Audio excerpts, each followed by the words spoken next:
How to delete, remove GCash transaction. Kung interested ka, keep on watching. Let's go. To view your transaction, there are three ways. First is yung inbox. Second is yung transaction history.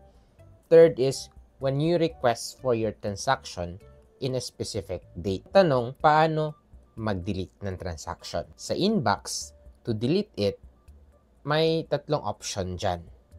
So you can click all, transaction, or promo. Since we are talking about transaction, if you want to delete a transaction, click mo lang yung transaction option or all.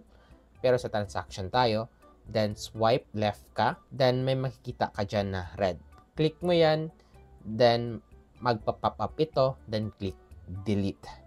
And that is how you delete transaction sa inbox.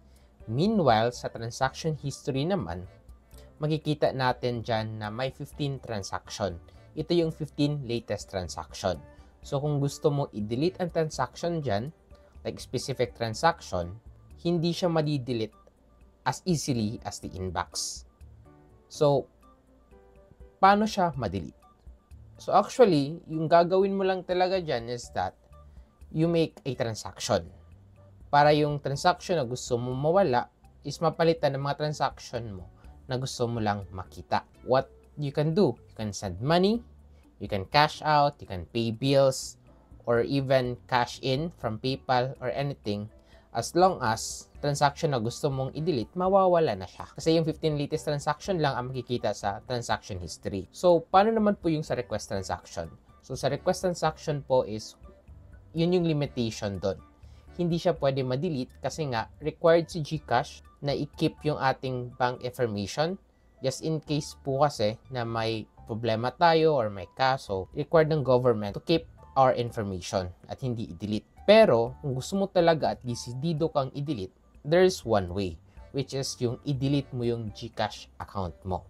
So if ayaw mo i-delete, magkikip talaga siya. So if you delete naman, madi-delete nga yung transaction mo sa GCash, like lahat ng transaction history mo, pero maghihintay ka pa ng 5 years. Kasi yun yung mandated sa law ng Pilipinas. So, I hope this video is informative for you. So, if you want to know how to delete your GCash account, kasi gusto mo talagang i-delete lahat ng transaction mo, mag-tutorial ako para dyan, click mo lang ito. O di kaya gusto mong malaman bakit na-hold yung GCash account, may video din ako about it. Click mo lang ito. So, if you want more videos like this, don't forget to like and subscribe. Yun lang. See you in my next video. Let's go.